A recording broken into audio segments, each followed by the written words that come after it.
வணக்கம் நண்பர்களே. நம்ம இந்த வீடியோல என்ன பார்க்க போறோம்னா, நெறைய மாணவர்கள் அதிக நாட்கள் எதிர்பார்த்துக்கிட்டு இருந்த 2024 எதிர்பார்த்துக்கிட்டு இருந்தாங்க. 2024 நோட்டிஃபிகேஷன்ஸ் வரல. Tamil Nadu uniform service recruitment board, Tamil Nadu சீருடை பணியாளர் தேர்வாணையம் நடத்தக்கூடிய எஸ்ஐ தேர்வுக்கான நோட்டிஃபிகேஷன் ரிலீஸ் பண்ணியிருக்காங்க. அதிகமான வேக்கன்சியோட ரிலீஸ் பண்ணியிருக்காங்க. 1699 வேக்கன்சியோட ரிலீஸ் பண்ணியிருக்காங்க.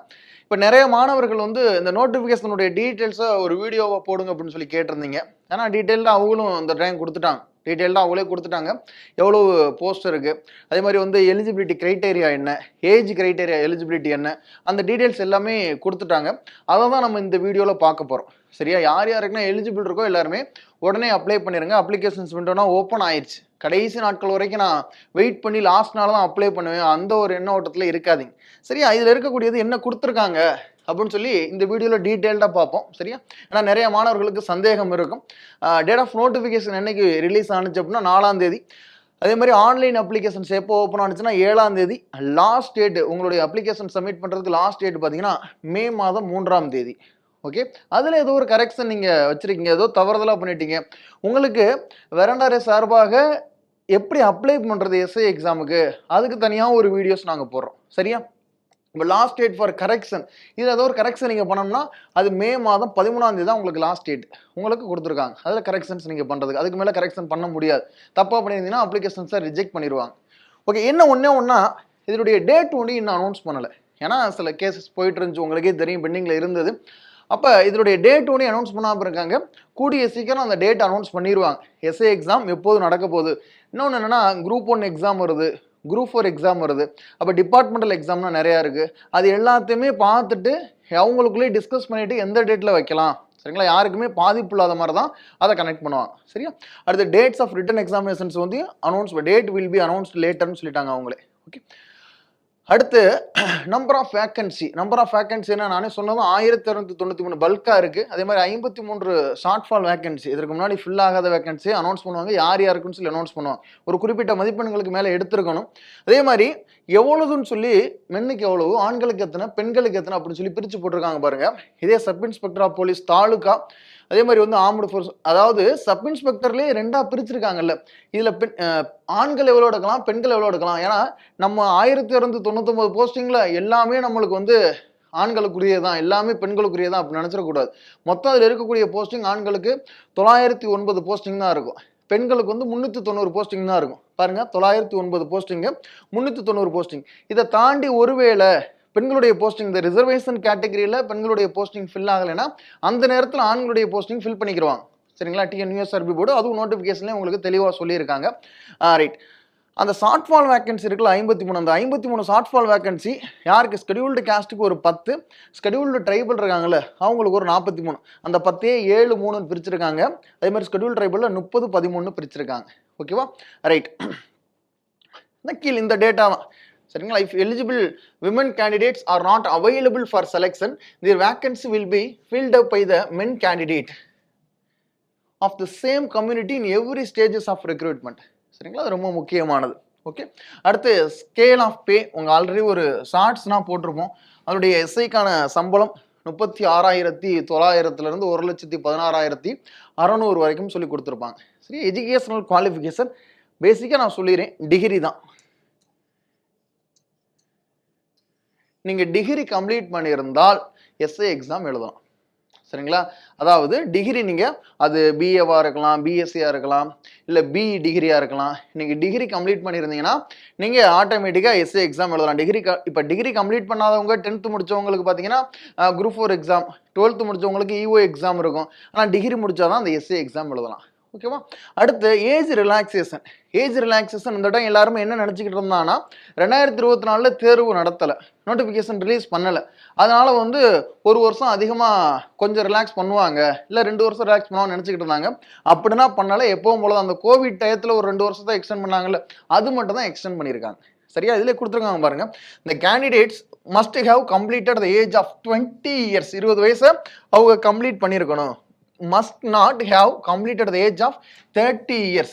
அதாவது 1/7/2025 2025 ஜூலை மாதம் 1ஆம் தேதி, ஜூலை மாதம் 1ஆம் தேதிக்கு 30 வயசு கம்ப்ளீட் ஆயிருக்க கூடாது. அந்த டேட்ல 20 வயசு கம்ப்ளீட் ஆயிருக்கணும். அவங்க தான் அப்ளை பண்ணலாம். யாரு? General category. சரிங்களா? இது கொடுத்துருக்கிறது யாருக்கு? General category. அப்போ இதுல ஏஜ் ரிலாக்ஸேஷன் கொடுத்துருக்காங்க. ஏஜ் ரிலாக்ஸேஷன் யாருக்கு கொடுத்துருக்காங்க? எக்ஸாம்பிள் கொடுத்துருக்காங்க பாருங்க. 2/7/1995 2/7/1995 அதற்கு அப்புறம் பிறந்திருக்கணும். அதே மாதிரி 1/7/2005 அதற்கு முன்னாடி பிறந்திருக்கணும். சரிங்களா? இப்போ என்னன்னா 1/7/2005 இருக்குல்ல, அதுக்கப்புறம் பிறந்திருந்தாங்கன்னா அவங்களுடைய ஏஜ் வந்து 20 கம்ப்ளீட் ஆயிருக்காது. ஓகேவா? ஏஜ் ரிலாக்ஸேஷன் பொறுத்தளவுல BC category, BCM category, MBC category, DC community அவங்களுக்கு 32 வயசு. ஸ்கெடியூல்டு காஸ்ட், ஸ்கெடியூல்டு ட்ரைப் அருந்ததியினர் இருக்காங்கல்ல, இவங்களுக்கு வந்து பார்த்தீங்கன்னா 35 வயது. அதே மாதிரி டிரான்ஸ்ஜெண்டர் அவங்களுக்கு 35 வயது. டெஸ்டியூட் விடோ அவங்களுக்கு 37 வயது. சரிங்களா? அப்பர் ஏஜ் லிமிட் அவங்களுக்கு. லோவர் ஏஜ் லிமிட் 20 வயசு கம்ப்ளீட் பண்ணியிருக்கணும். சரிங்களா? நீங்கள் குரூப் 1 எடுத்துக்கிட்டிங்கன்னா 21 வயசு சொல்லியிருப்பாங்க. இதற்கு 20 வயசு உங்களுக்கு கம்ப்ளீட் பண்ணியிருக்கணும்னு சொல்லியிருக்காங்க. ஓகே. அடுத்து எக்ஸ் சர்வீஸ் மேனாக இருந்தாங்கன்னா அவங்களுக்கு 47 வயசு. எக்ஸ் சர்வீஸ் மேனாக இருந்தாங்கன்னா 47 வயசு. ஓகேவா? ரைட். அதே மாதிரி கேண்டிடேட்ஸ் அப்ளைங் ஃபார் 20% டிபார்ட்மெண்டல் கோட்டானா அவங்களுக்கு 47 வருஷம். டிபார்ட்மெண்டல் கோட்டாவுக்கு அப்ளை பண்ணுவாங்கல்ல, அவங்களுக்கு வந்து அப்பர் ஏஜ் லிமிட் என்ன? 47 வயசு. Okay, right. அதே மாதிரி டிபார்ட்மெண்டல் கோட்டாவுக்குன்னு சில கிரைட்டேரியா கொடுத்துருப்பாங்க. டிபார்ட்மெண்ட்ல இருந்துக்கிட்டு அதே மாதிரி எஸ்ஐ தேர்வு எழுதுவாங்களோ அவங்களுக்கு தனி எக்ஸாம் தான் நடக்கும். அவங்களுக்கு ஃபிசிக்கல்லாம் கிடையாது. ஓகே. அடுத்து கம்யூனல் ரிசர்வேஷன் சொல்லி கொடுத்துருப்பாங்க. இது தமிழ்நாடு கவர்மெண்ட் நம்ம எக்ஸாமுக்கு படிக்கக்கூடிய கண்டென்ட்டை இதில் தூக்கி கொடுத்துருக்காங்க அப்படியே. சரிங்களா? அதாவது ஓப்பன் காம்படிஷன் பொதுவாக வந்து 31% இருக்கும். அதே மாதிரி பேக்வர்ட் கிளாஸ் எடுத்துக்கிட்டிங்கன்னா 26.5% இருக்கும். அடுத்து பிசிஎம் எடுத்துக்கிட்டிங்கன்னா 3.5% இருக்கும். அடுத்து எம்பிசி டிஎன்சி அவங்களுக்கு 20% இருக்கும். ஸ்கெடியூல்டு காஸ்ட் அவங்களுக்கு 15% இருக்கும். Scheduled tribals SCA schedule tribals அவங்களுக்கு 1%, எஸ்சிஏ அவங்களுக்கு 3% இருக்கும். அந்த டீட்டெயில்ஸ் தான் அதில் கொடுத்துருப்பாங்க. சரிங்களா? எப்படி ஒரு 100 சீட் இருக்குன்னா அது எப்படி வந்து பிரிக்கிறாங்க? 31 சீட்டு உங்களுக்கு, 27 சீட்டு உங்களுக்கு, 3 சீட்டு உங்களுக்கு, 20 சீட்டு உங்களுக்கு அப்படின்னு சொல்லி பிரிக்கிறது அதான் அதில் கொடுத்துருக்காங்க. ஓகே. அதே மாதிரி கவர்மெண்ட் ஆர்டர் அடிப்படையில் அந்த 2 வருஷம்னா எக்ஸ்டெண்ட் பண்ணியிருப்பாங்கல்ல, 2 வருஷம் எக்ஸ்டெண்ட் பண்ணியிருப்பாங்க. சில அந்த கம்யூனிட்டி ரிலேட்டடாக இருக்கக்கூடியது, கம்யூனிட்டி சர்டிஃபிகேட் ரிலேட்டடாக சிலது அவங்களும் சொல்லியிருக்காங்க. யார் யாருன்னா அந்த ஸ்கெடியூல்டு காஸ்ட் கீழே வருவாங்க, எம்பிசி கீழே வருவாங்க அப்படின்னு சொல்லக்கூடியது. அந்த கம்யூனிட்டி சர்டிஃபிகேட்னு சொல்லக்கூடியது இந்த அத்தாரிட்டி நீங்கள் சைன் வாங்கி கொடுத்துருக்கணும். ஒரு குறிப்பிட்ட அத்தாரிட்டி இருப்பாங்கல்ல, ஜோனல் டெபுட்டி தாசில்தார், இவங்கள்ட்ட நீங்கள் சைன் வாங்கி கொடுத்துருக்கணும். டெபுட்டி கலெக்டர், ஆர்டிஓன்னு சொல்கிறாங்களா, அவங்கள்ட்டனா வந்து நீங்கள் சைன் வாங்கியிருக்கணும். சரிங்களா? கம்யூனிட்டி சர்டிஃபிகேட்னா அப்லோட் பண்ண சொல்லுவாங்க அந்த அப்ளிகேஷன்ஸில். ஓகே. அடுத்து கோட்டா பொறுத்தவரை என்னென்ன ஓப்பன் கோட்டாவுக்கு எவ்வளோ சீட் தனியாகவே கொடுத்துட்டாங்க. டிபார்ட்மெண்டல் கோட்டாவுக்கு எவ்வளவு, open executive ward quota, ministerial ward quota, sports quota, அது மாதிரி மெரிட்டரிஸ் ஸ்போர்ட்ஸ் பெர்சன்ஸ் கோட்டா. இதற்கு சம் கிரைட்டேரியா. நீங்கள் போய் இப்போ ministerial ward quota, sports quota அதெல்லாம் இருக்குல்ல, ஸ்போர்ட்ஸ் கோட்டானா நேஷனல் கேம்ல நீங்கள் வின் பண்ணியிருக்கணும். இதுக்கு பார்த்தீங்கன்னா அந்த இடத்துல இருக்கக்கூடிய எஸ்பி அவங்கள்ட்ட நீங்கள் சைன் வாங்கியிருக்கணும். சரிங்களா? ஒரு குறிப்பிட்ட ப்ரிஸ்கிரைப்டு ஃபார்ம் ஆஃப் த சர்டிஃபிகேட்னு சொல்லுவாங்க. ஒரு ஃபார்ம் இருக்கும், அந்த ஃபார்மில் நீங்கள் எழுதி சைன் வாங்கியிருக்கணும். சரியா?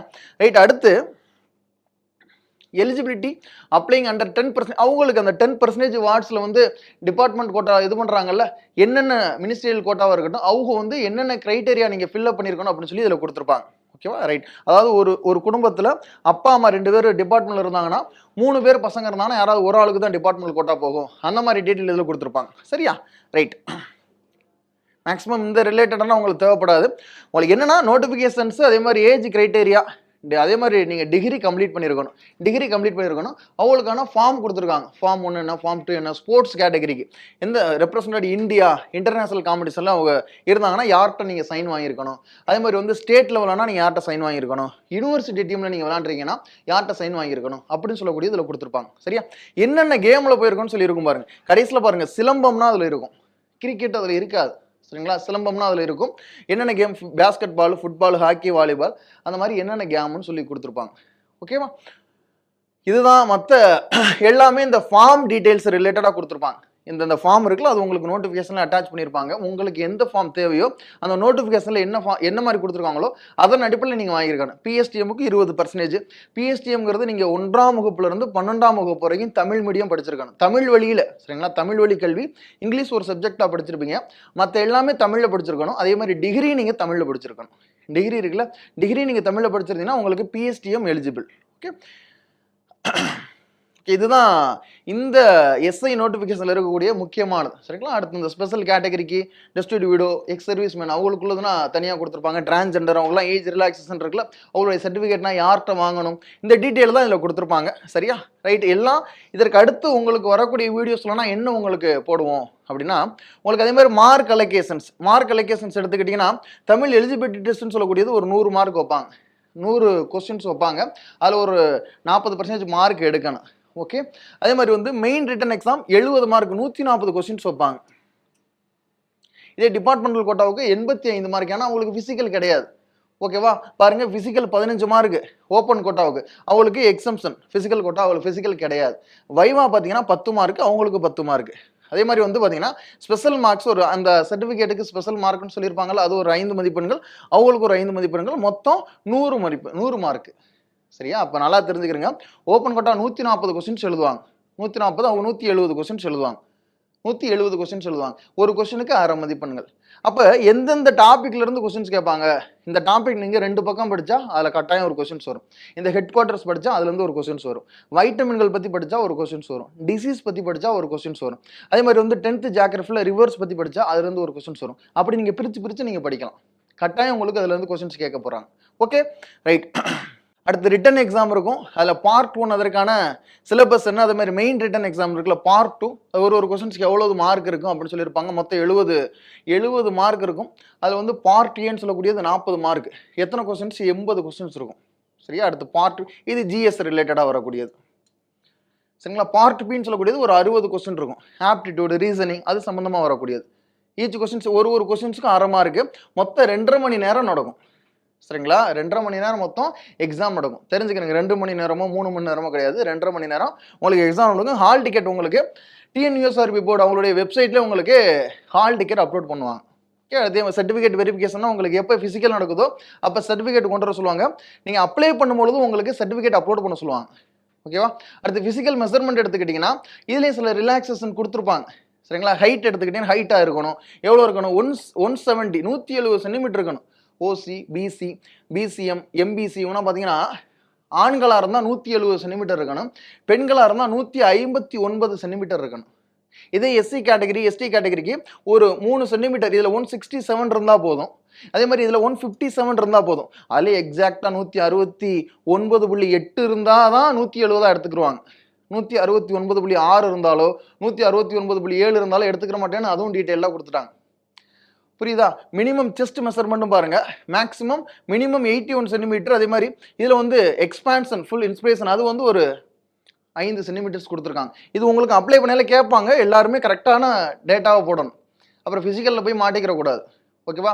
அதே மாதிரி இந்த ரவுண்ட் ஆஃப்னு சொல்லக்கூடிய கொடுத்துருக்காங்க பாருங்க. 169.6 இருந்தால் கன்சிடர் பண்ண மாட்டாங்க. 69.7 இருந்தாலும் கன்சிடர் பண்ண மாட்டாங்க. 169.8 இருந்தால் தான் 170 அப்படின்னு சொல்லக்கூடிய கன்சிடர் பண்ணுவாங்க. 169.6க்கு மேலே இருந்தாலே 170 கன்சிடர் பண்ணிக்கலாமே. ஸ்கூல்லனா மார்க் அப்படி தானே போடுவாங்க, அந்த மாதிரிலாம் எடுத்துக்க கூடாது. சரியா? ரைட். அடுத்து ஃபிசிக்கல் மெஷர்மெண்ட் நிறைய பேர் என்ன பண்ணுவாங்கன்னா நல்லா எக்ஸாம் எழுதிடுவாங்க. எக்ஸாம் எழுதிட்டு ஃபிசிக்கலில் குவாலிஃபை ஆக மாட்டாங்க. அதனால் யார் பாதிக்கப்படுவா? நல்ல ஃபிசிக்கல் வச்சுருப்பாங்க.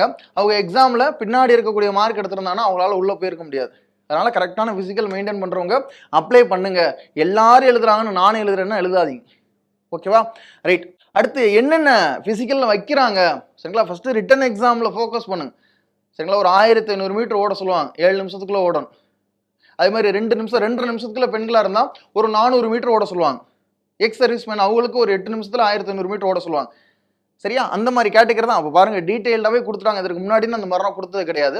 அதே மாதிரி ஃபிசிக்கலுக்கு நீங்கள் எப்படி நீங்கள் ஃபாலோ பண்ணணும், சரிங்களா, உங்களை ஹெல்த் எப்படி மெயின்டைன் பண்ணணும், அது சம்மந்தமாக உங்களுக்கு வீடியோஸ் உங்களுக்கு நான் ஒரு வீடியோவாக போடுவாங்க. ஓகேவா? ரைட். இதுதான் டீட்டெயில்டாக நம்மளுக்கு எஸ்ஐ எக்ஸாமில் இருக்கக்கூடியது. ஃபிசிக்கல் தான் கொடுத்துருக்காங்க. என்னென்ன இருக்கும்? ரோப் கயிறு ஏறுறது. சரிங்களா? ஸ்டார் 1 ஸ்டாரா, அதே மாதிரி 2 ஸ்டாரா, 2 ஸ்டார் வாங்கினா 5 மார்க் போடுவாங்க. 1 ஸ்டார் வாங்கினா 2 மார்க் போடுவாங்க. 5 மீட்டருக்கு மேலே ஏறணும் கயிறு ஏறுறதுல. சரியா? அதே மாதிரி லாங் ஜம்பில் எவ்வளோ மீட்டர் தாண்டணும், அதே மாதிரி ஹை ஜம்பில் எவ்வளோ மீட்டர் தாண்டணும், ரன்னிங்கில் 100 மீட்டர் எவ்வளோ நேரத்துக்குள்ள ஓடணும், 400 மீட்டர் எவ்வளோ நேரத்துக்குள்ள ஓடணும். சரிங்களா? இது உங்களுக்கு ஃபிசிக்கல் ரிலேட்டாக ஒன்ஸ் ரிட்டன் எக்ஸாம் முடிஞ்சோடனே நீங்கள் ட்ரை பண்ணணும்னு நினைக்காதீங்க. ஏன்னா ரிட்டன் எக்ஸாம் முடிஞ்சு 1 மாதத்தில் ரிசல்ட் வந்துடும். ரிசல்ட் வந்து அடுத்த 15 நாளில் உங்களுக்கு ஃபிசிக்கல் கூப்பிட்டுருவாங்க. ரிசல்ட் வந்ததுக்கப்புறம் ட்ரை பண்ணிக்கலாம்னா நினைக்காதீங்க. 15 நாளில் இந்த அளவுக்கு நான் கொண்டு வர முடியாது. இதே அதே மாதிரி பெண்களுக்கு வேற மாதிரி இருக்கும். பெண்களுக்கு லாங் ஜம்ப் வேற மாதிரி இருக்கும். அதே மாதிரி வந்து த்ரோ பால் ஷார்ட் புட் அப்படின்னு சொல்லக்கூடிய இருக்கும். கிரிக்கெட் பால் த்ரோ பண்ண சொல்லுவாங்க. ஒரு குறிப்பிட்ட அளவுக்கு 17 மீட்டர் 15 மீட்டர் இருந்தால் 17 மீட்டர் த்ரோ பண்ண சொல்லுவாங்க. வீசி பாருங்க, நீங்க இப்பவே எடுத்து வீசி பாருங்க, நம்மளால 10 மீட்டர் தாண்டி வீச முடியுதான். அடுத்து ரன்னிங் போக சொல்லுவாங்க. 100 மீட்டருக்கு ஒரு குறிப்பிட்ட நேரத்துக்குள்ள ஓடினீங்கன்னா 1 மார்க்கு, 2 மார்க்கு, 5 மார்க்கு. சரிங்களா? 0 ஸ்டார்னு இருக்கு. அந்த டயத்துக்குள்ள ஓடியாரலன்னு வச்சுக்கோங்க, 0 ஸ்டார் தான். நீங்க ஓடியும் புண்ணியம் இல்லாம போயிடும். ஓகேவா? உங்களுக்கு இந்த பிசிக்கல் ரிலேட்டட் நான் திரும்பவும் சொல்றேன், டீடைல்டா யார் யார் எதுக்கு நீங்க ப்ரிஃபர் ஆகணும்னு சொல்லி தனியா ஒரு வீடியோ போகும். சரியா? இதுதான் நம்மளுக்கு டிஎன்யூஎஸ்ஆர்பி போர்ட்ல இருந்து டீடைல்டா நோட்டிபிகேஷன்ஸ் என்ன சொல்லியிருக்காங்க, எஜுகேஷனல் குவாலிஃபிகேஷன்ஸ் என்ன, ஏஜ் ரிலாக்ஸேஷன் யார் யாருக்கு கொடுத்துருக்காங்க, எல்லாமே இந்த வீடியோல பார்த்தோம். அடுத்து வரக்கூடிய வீடியோஸ்ல இந்த டிஎன்யூஎஸ்ஆர்பி போர்டு நடத்தக்கூடிய எஸ்ஏ எக்ஸாமுக்கு தேவையானது, நீங்க ரிட்டனா இருக்கட்டும், பிசிக்கலா இருக்கட்டும், எக்ஸாமுக்கு எப்படி நீங்க தயார் பண்றது, இது சம்பந்தமான வீடியோ வரக்கூடிய வாரங்கள்ல உங்களுக்கு ஒன்று அப்லோட் பண்ணிட்டே இருப்போம். எல்லாருமே கரெக்டா பாருங்க. யார் யாரெல்லாம் அந்த குவாலிஃபிகேஷன்ஸ் இருக்கீங்களோ அப்ளை பண்ணிருங்க. சரியா?